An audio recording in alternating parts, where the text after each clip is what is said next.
Hello friends, this is Aarti and you all are watching Hari Educations. So friends, as you all know that nowadays an exam is taking place which is HPGBT Commission 2026, and today I am going to discuss the review of the same with you all, and which is scheduled as from 25th of Feb to 27th of fab.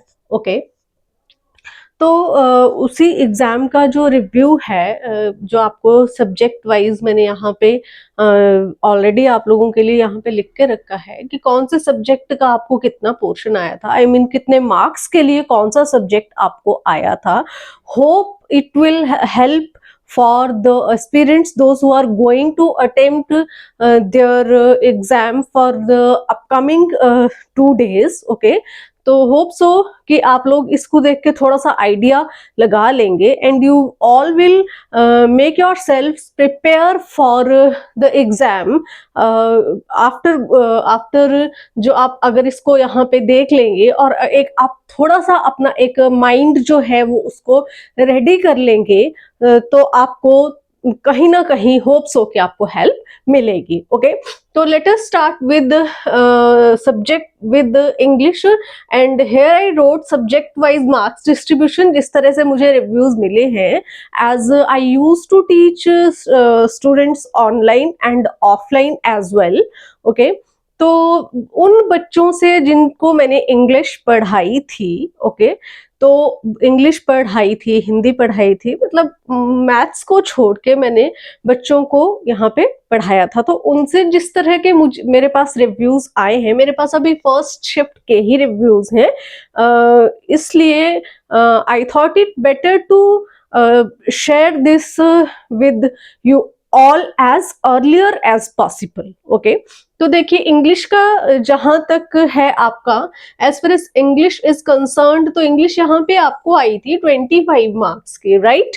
25 marks की आपको English I थी, जिसमें आपको articles, all the parts of speech में से भी आपको content था वहां पे अटेम्प्ट करने के लिए, antonyms, reported speech, voices etcetera. Okay, तो बिल्कुल यहाँ पे जो इंग्लिश के ये जो सारे टॉपिक्स आए थे, that was not much difficult. एक अगर आप इंग्लिश को अगर रेगुलर पढ़ते रहोगे, ग्रामर को अगर आप रेगुलर पढ़ाई करते रहोगे, तो ग्रामर आपको अटेम्प्ट करने में इजी हो जाएगा।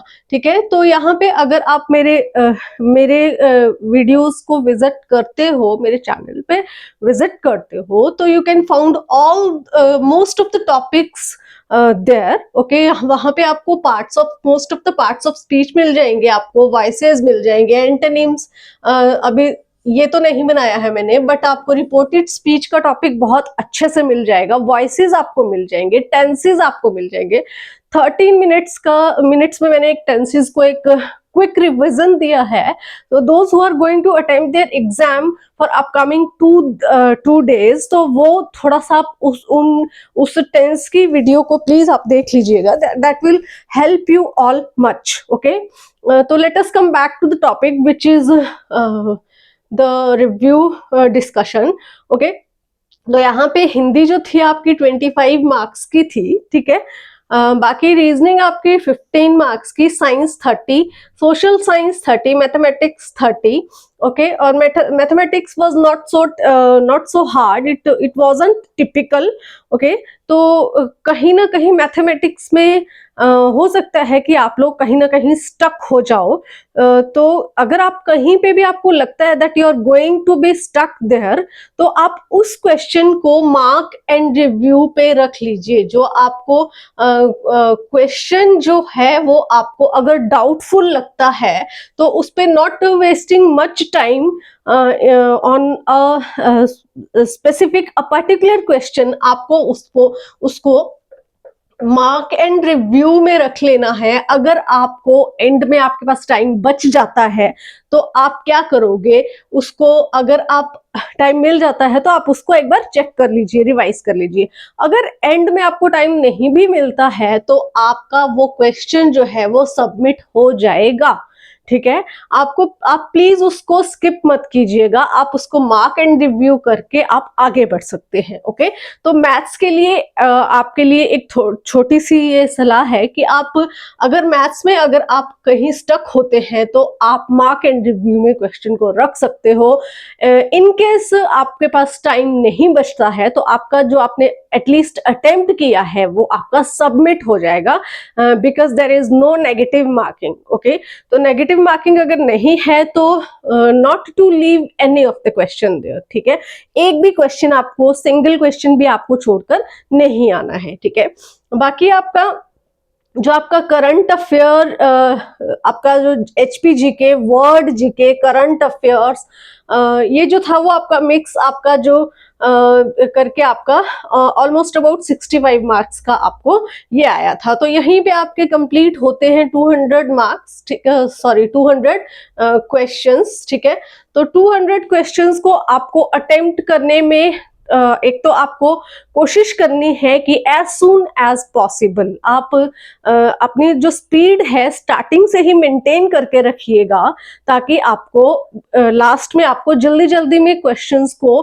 मतलब ब्लाइंडली आपको टिक ना करना पड़े। ठीक है, just make your self stay away from the blind marking. आपको ब्लाइंडली क्वेश्चंस को मार्क करके नहीं आना है, स्टार्टिंग से ही अपना जो एक टाइम मैनेजमेंट है आप उसको टाइम मैनेजमेंट है आप उसको ठीक रख के चलिएगा। ठीक है, स्क्रीन पे आपको टाइम सामने दिख रहा होगा, वहां पे आपको टाइम नोट करते रहना है। ठीक है, बाकी आपको जैसे जो एग्जामिनेशन हॉल में जाना है, आपको ईयर रिंग्स नहीं पहनने हैं, आपको हाथों में रिंग्स नहीं पहनने हैं, क्लचर्स, हेयर क्लिप्स आपको नहीं लगा के जाने हैं, वॉचेस आपको नहीं लेके जानी है उधर, क्योंकि आपको उधर कुछ भी अलाउ नहीं किया जाएगा। ठीक है, not even a pen, not even watch, not even anything whatever you, मतलब जो भी आपका हेयर पिन वगैरह कुछ भी आपको उधर अलाउ नहीं होगा।